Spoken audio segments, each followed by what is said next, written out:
धन्यवाद और कि सभी का सहयोग बहुत सराहनीय है कि हम लोगों को अच्छी शिक्षा देते हैं और हमारा सहयोग करते हैं इतना बड़ा कार्यक्रम करने के लिए और अपने विचारों से हमेशा आगे बढ़ने के लिए प्रोत्साहित करते हैं। इसके लिए मैं सदैव समस्त ग्रामवासियों का आभारी रहूँगा और बाबा साहब के विषय में सभी हमारे प्रेरणा स्रोत आदरणीय श्री अतुल कुमार भैया जी, श्री आदरणीय कुलदीप सर जी और आदरणीय श्री प्रकाश वीर भैया जी और तमाम हमारे बड़े बुजुर्गों के द्वारा बहुत अच्छी तरीके से बताया गया है बाबा साहब के विषय में कि उतना मुझे भी अनुभव नहीं है जितना सभी लोगों के द्वारा बताया गया है।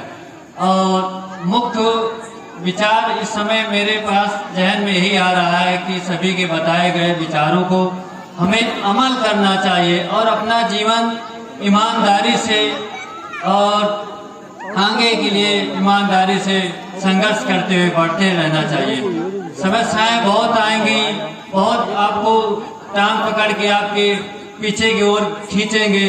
बाबा साहब की मुझे एक बात हमेशा याद आती है कि आपको अनपढ़ लोगों से खतरा बहुत कम रहता है, लेकिन आपकी टांग खींचने के लिए, पीछे करने के लिए पढ़े लिखे लोग ही गद्दार होंगे, वही आपकी टांग खींचेंगे, पीछे के लिए तरीके घसीटेंगे। वो आपको पढ़े लिखे लोग कभी सफल नहीं होने देंगे और अड़चन आती ही रहेगी।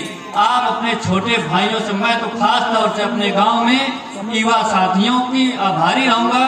वो हमेशा मेरे इतने बच्चे जो छोटे छोटे बहने भाई हैं, बुजुर्गों से ज्यादा सहयोग गांव के काम में करते हैं। आज यहाँ पर बुजुर्गों की जो संख्या है, बहुत अच्छे नेक व्यक्ति बैठे हैं और जो घरों में छिप करके बैठ जाते हैं तो बहुत अंदर से आत्मा दुखित होती है कि पढ़े लिखे लोग दूर चले जाते हैं, रिश्तेदार नातेदारी में चले जाते हैं कि आज 14 अप्रैल कहीं मुझे बुला न लिया जाए। ऐसे लोगों से हमेशा हम लोगों को सावधान रहना पड़ेगा। हमें पढ़ लिख करके अच्छा बन करके एक उनको जवाब देने का काम करेंगे। जिले से लेकर के तहसील से लेकर के जनपद स्तर पर संगठित होकर के काम करना पड़ेगा। अगर मैं अकेले आपके कामों के लिए जाऊंगा तो कोई सुनने वाला ऊपर नहीं मिलेगा।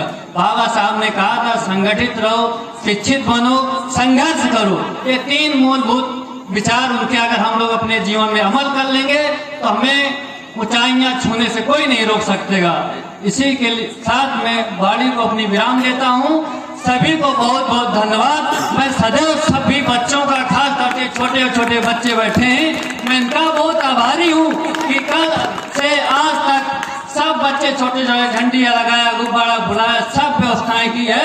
बुजुर्गों से ज्यादा छोटे बच्चों का सहयोग है, खास तौर से युवा साथियों का सहयोग है।